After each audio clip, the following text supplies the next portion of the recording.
This episode of the Moneyball Channel is brought to you by Big D Tire. Call Big D for all of your tire needs in Buffalo. Also, Bella Pizza. Go grab a slice today. They congregate for Sunday tailgates with a fervor perhaps unrivaled in all the National Football League. There is ritual. Wishnuka. Yeah, it tastes like NyQuil. Welcome to the show, Del. Thank you for having me. Absolutely. Long time coming. For anyone who doesn't know who Del is, Bills Mafia and 26 shirts, right? Let's talk about that a minute. Yeah, it was a joke made on Twitter back in 2011 with, myself and with a couple other fellow Bills fans. Bills receiver Stevie Johnson dropped a pass in a crucial game in 2010. A Twitter to-do erupted between Bills fans and NFL insider Adam Schefter, which resulted in numerous Bills supporters being blocked. Yes, blocked.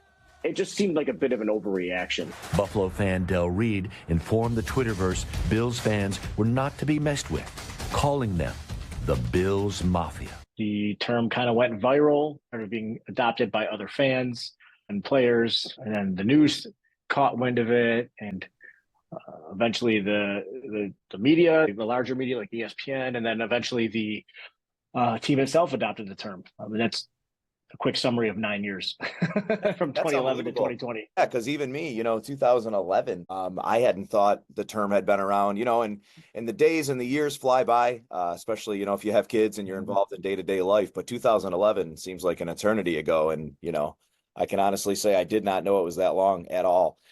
Now, when it did blow up, and this is definitely a nationally renowned thing. I have family all over the country, and they'll say, you guys, and you're crazy, you're Bills Mafia, and you jump on tables and everything else. When it was originally formed, right, and you said it started out as a joke, obviously there was no jumping on tables and things like that, right? I mean, it was just a phrase. And then how did it evolve then into what it is now? Yeah, well, I've never been through a table. I have no plans of ever going through a table. I don't begrudge anybody. However they want to get up for a game is fine. I don't get it, but it's all good. Yeah. But we took a little bit of a run at Adam Schefter, and I always say we weren't being nasty or mean or anything like that. It just seemed like a gross overreaction for him to block all of us. So that's where the term came from. It was like a tongue in cheek, like, oh, we're so bad. We're the Mafia, something like that. So didn't put a lot of thought into it. Yeah, I did not know that at all. And of course, I'm gonna blame Stevie's gonna be here all weekend, and I'm of course blame Stevie. That's unbelievable. I had no idea that it had originally formed from that. So you guys basically had his back when Schefter was saying something about him, and you guys said, no, you're not going to talk about our guy that way.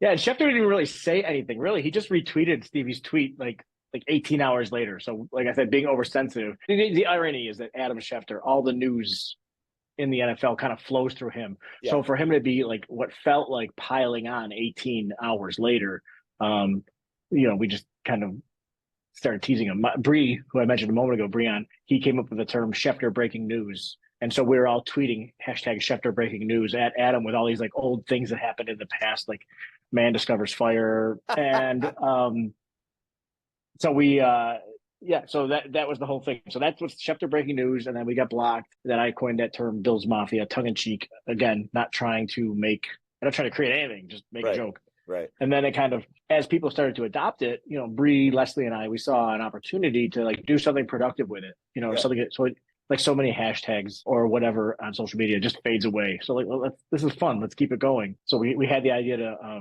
sell shirts with the term on it and everything. And, what was awesome was that Bree and Leslie and I, we were all of the same mind. We weren't looking to make this like a money-making opportunity. We were looking at it as an opportunity to help, fellow fans. So everything had a charity mindset to it. We did some, over the first couple of years, we did some tailgates, which back then Bills Mafia tailgate was a lot more subdued, I think, than what people think of it now. But we had a basket raffle set up that was, local businesses and players and, whomever donated stuff. And we'd raise money for Roswell Park through it and everything. And it just continued to grow and grow. And then in 2013, the idea for 26 shirts came about. Okay.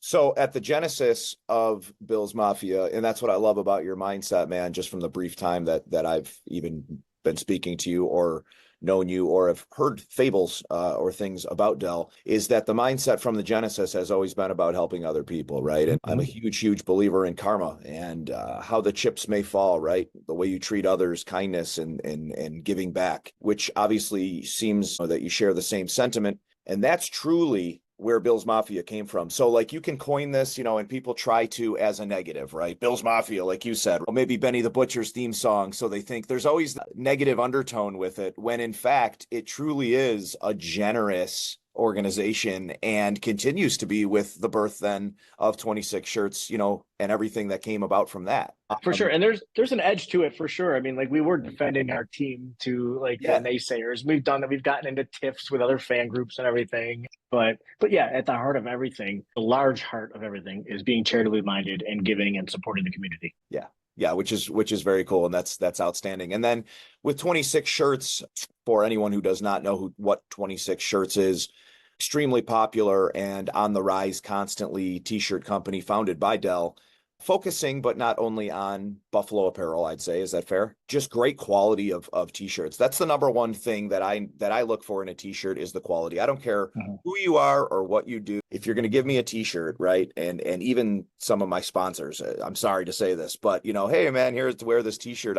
Then give me a t-shirt that I'm going to want to wear. It's got to fit the right way. I mean, one of the things with 26 shirts is the fit. Whatever you guys have, whatever secret that is, whatever silkworm you guys have thrown in your suitcases from East Asia, man, it works. And they're really, really nice, soft blend t-shirts, man. They're phenomenal. Is that something that was important to you? Like, hey, if we're going to do this, we want to make sure that it's something that's high quality and people are going to want to wear it. I mean, because anybody can make a t-shirt, bro. Yeah, absolutely. I'm a lifelong t-shirt snob. I think maybe you would describe yourself the same. I'm the same way. I don't care what's 100%. On it. I don't care if like my favorite movie or my favorite team, whatever's on the front of it, if it's not printed on a good shirt, I'm not going to wear it. And especially with the nature of what we do, raising money for families, we want this to be a shirt that is high quality. People, you're going to want to wear it first and foremost because of how it feels. We want it to be a high quality print that's not going to break down through, 5 or 6 washes. We want it to be a shirt that's sturdy and is going to last for dozens of washes. And so that's why, we've always made sure that we use the highest quality shirt possible. Now, the funny thing is, there's a lot of people, because it's a little bit of a thinner material, but so people sometimes think that that's a lesser quality. It's like, actually, it's a better quality. That's the better quality. Yeah. So I am a t-shirt snob because that's the better quality. Right. Exactly.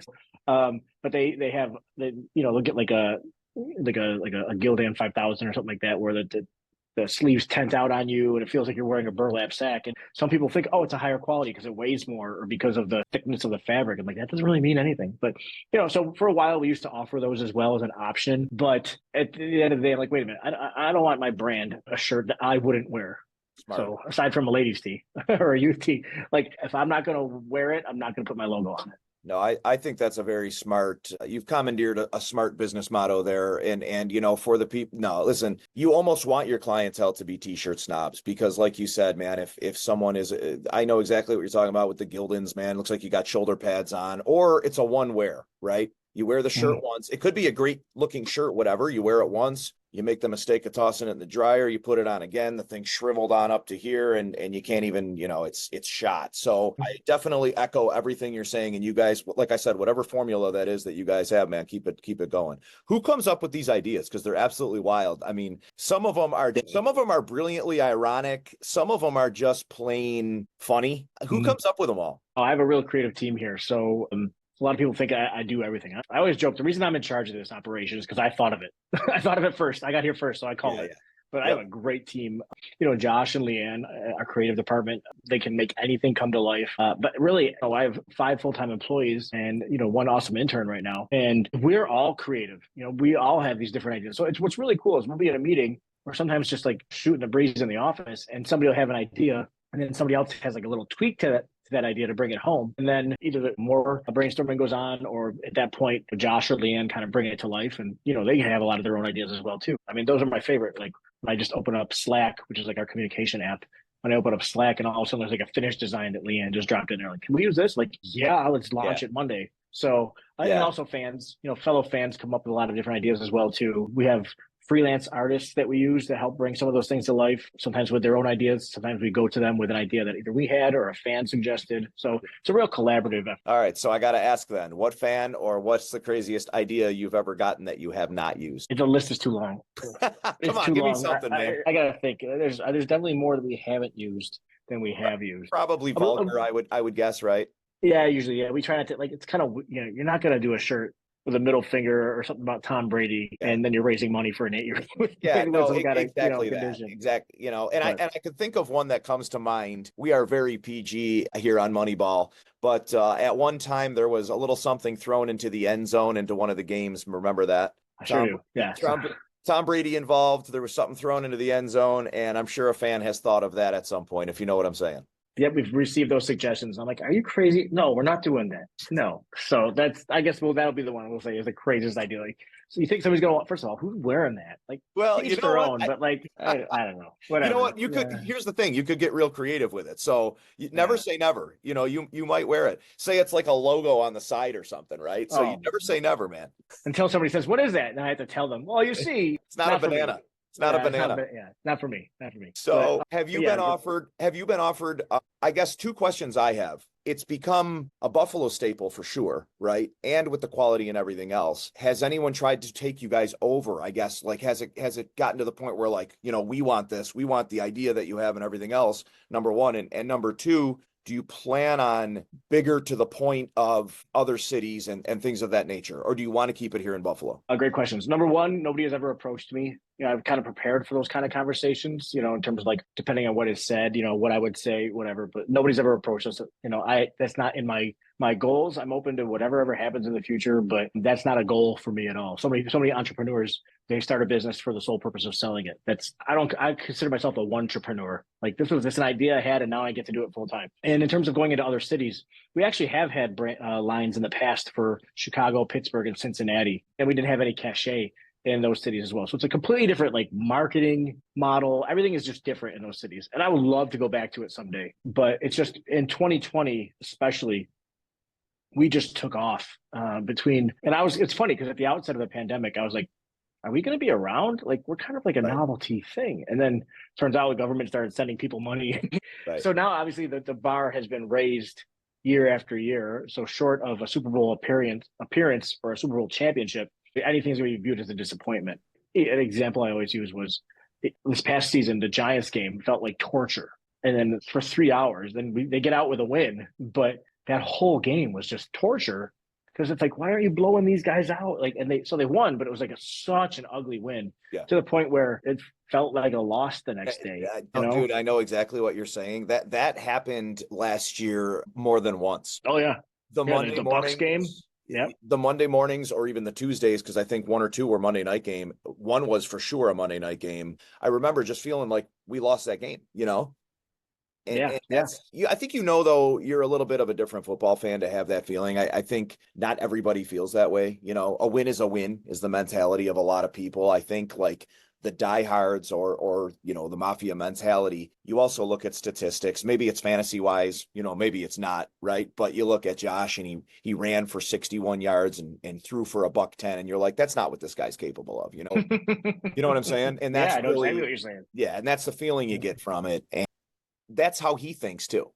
And that through my encounters with him, I was fortunate enough to interview his father, one of my past shows a few weeks ago, and his high school coach was about a month ago. I'll send you those links, but they both said this guy's just been that way from the get-go, right? Like, that's just been his mentality as well. So I truly think, Del, that it feels like a loss to Josh as well. I really do. I think he just wants to dominate the world, and he feels like this team has so much potential, shouldn't be winning by a point to the last place team. That's.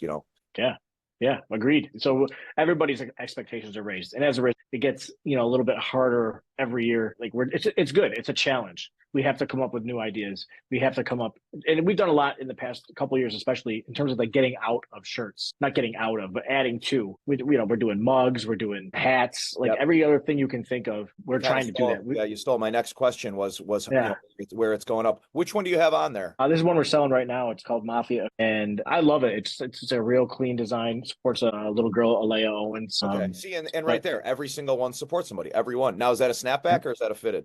This one's a snapback. Yeah. Okay. And which we don't really do the.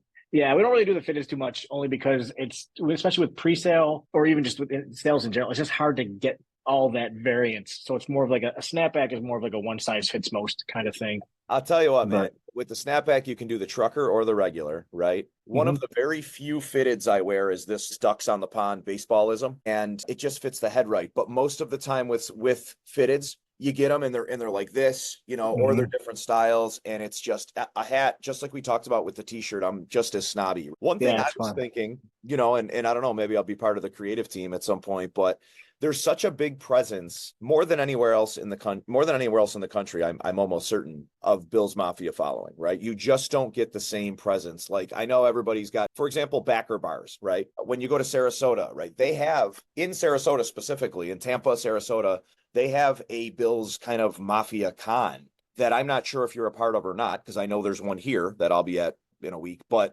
I'm not sure if if you're aware of that or not. One of my buddies down there in Tampa goes and is a big part of it. Are you involved with anything down there? Are you talking about the Sarasota Everything Buffalo Yes, event? yes. Yeah, we've worked with Tim in the past. That's more of like just general Buffalo than actually Okay, like just okay. It Bill is. All right. stuff. But Okay. yeah, we worked with Tim in the past. We've done shirts for him a couple years now. I've been there to two of them Okay. over the past like 3 or 4 years. Yeah, it's fun. It's definitely, especially it's always like at the end of March or at the end of February, beginning of Yep. March. So So I'm it's nice time to always get more down than there. happy. I'll take a business trip. Sure, let's Yeah, do yeah, it. I'm yeah. coming, Yeah. So Do I have to? Yeah. but Tim does a great job. I think he works with Hope Rises. He raises money for them in a lot of these things. So it's great. I love it. It's just such a Buffalo thing. Everything we do, there's got to be a giving component. I love that. Yeah. Well, you're definitely, cerebral in the regard of knowing how to fit in a business motto with still keeping to your roots, right? Which was initially the donation type thing, right? And the Mhm. way my brain works, man, there is so many ideas just talking to you right now of ways to, and again, it's not like you guys are doing just fine, believe me, but ways to just blow this off the surface, right? Right. Even my brain saying, okay, the Tampa type thing with shirt designs and everything else. But you have a really good grasp on what you're doing, man, and that creativity shows with with the shirts. And kudos to your team. But that's just my take on it. And as far as the Mafia goes, just to skip back to that a minute, and then I'll let you get going with your day here. That seems to be something that has more shifted toward the donation narrative too, right?